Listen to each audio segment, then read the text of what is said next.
Everyone in the neighborhood knew Maria. She was the quiet woman who walked to work every morning before sunrise, carrying a faded bag and wearing the same navy blue cleaning uniform. Her figure was slim from years of walking and hard labor, and her face was soft with kindness, though weathered with age and long days. At 56, Maria had worked as a housekeeper for most of her adult life, and for the last 13 years, she'd been the full-time cleaner of the grandest mansion in the area. Whitewood Estate. Whitewood was the kind of house people slowed down to stare at. Massive iron gates, towering trees, marble pillars at the entrance, and a perfectly trimmed garden. People whispered stories about the billionaire who owned it, a man named Edward Langston. Most had never seen him. He was rarely home. Traveling, they said, a businessman, mysterious, rich beyond belief. But Maria had been inside the mansion more times than she could count. Every day she swept the polished floors, dusted bookshelves that reached the ceiling, and scrubbed the bathrooms that looked more like spas. She knew every creak in the staircase, every chip in the crown molding. She had cared for the place with more love than she ever gave her own small apartment, because the house had become part of her routine, part of her quiet world. What no one knew, though, was that Maria had once been homeless. Many years ago, long before she wore her uniform and entered that mansion, she had been left with nothing. Her husband had walked out on her and their 2 children, and not long after, her oldest son had died in an accident. With grief swallowing her whole and no family to turn to, she had ended up living in her car with her youngest daughter, Camilla. For months, she worked any job she could find, washing dishes, folding laundry, mopping floors, until finally a friend of a friend had mentioned a job opening at a mansion. The pay was decent, the hours long, but she would be treated with respect. Edward Langston had interviewed her himself. He had looked at her for a long time, not in a judgmental way, more like he was trying to read something in her eyes. Then he asked just one question. "Do you take pride in your work?" Maria had nodded, swallowing her nerves. "That's all I need to know," he said. She started the next morning. For the first few years, she rarely saw Mr. Langston. He would appear occasionally, usually late at night or early in the morning, and always greeted her politely with a nod or a few kind words. Over time, they began to talk more. Small conversations at first, weather, news, then deeper ones about life, loss, memories. One day she told him about her son. Her voice cracked, but she didn't cry. He listened, quietly, respectfully. From then on, he treated her differently, still kind, but with a certain warmth in his eyes, like he understood something about her no one else did. Maria never asked questions. She never pried into his life, even when she heard things about failed marriages, a bitter feud with his siblings, or that he had no children of his own. She stayed in her lane, did her job, and remained thankful for the steady paycheck that allowed her to raise Camilla and send her to school.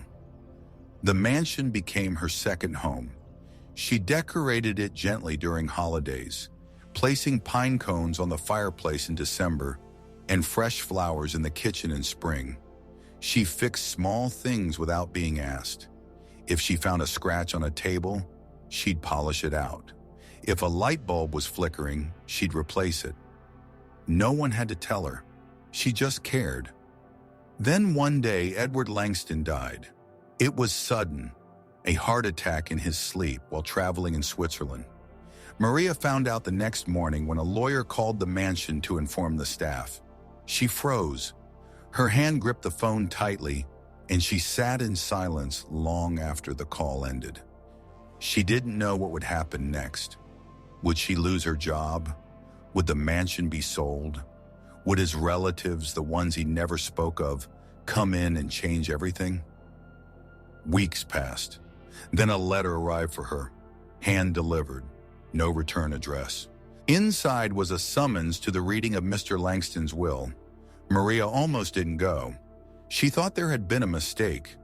Why would she, a housekeeper, be invited to something like that?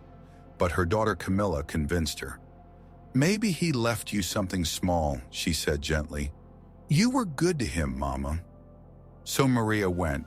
She wore her best dress, a simple black one she had saved for years, and walked into the lawyer's office with her heart pounding. Several people were already there. A few distant relatives, she guessed, some in suits, others looking impatient. No one paid her any mind. They assumed she was the help, probably there to clean up after. Then the lawyer began. He read the will in a steady, neutral voice. Assets were named, bank accounts, a yacht, stocks, donations to charities, a few small gifts to old friends, and then, "To Maria Elena Rivera," the lawyer read, pausing just slightly. Everyone looked around. Maria blinked. "The Whitewood estate, fully paid with no remaining debts, along with a personal trust of $2 million set aside for its maintenance and her well-being." Silence. Then an explosion of voices. "That's ridiculous! She's the maid. She must have tricked him. Is this legal?" But the lawyer remained calm. "Mr. Langston's will is airtight. He had it updated 2 months before his death. He stated clearly that Maria was the only person he trusted to care for the home, that she had treated it, and him, with the love and dignity he wished his own family had shown." Maria sat frozen. Her fingers trembled in her lap. She couldn't speak. She couldn't even process the words. Later that evening, she stood alone inside the mansion. Her mansion. The silence echoed differently now. She looked around the grand living room she had dusted every week for 13 years and whispered, "Why me?" She walked slowly up the staircase, remembering how many times she had cleaned each step. She stepped into the library where Mr. Langston used to read and touched the edge of his favorite chair. There was a letter waiting for her there, her name handwritten on the envelope. Inside it read, "Maria, I've lived a long life, but I've been alone through most of it, until you. You were not just the keeper of my home, but the guardian of my peace. You treated my house with more respect than any of my relatives ever did. You treated me like a man, not a wallet. You saw me, Maria, and for that, I leave you this home. May it be your rest. Edward."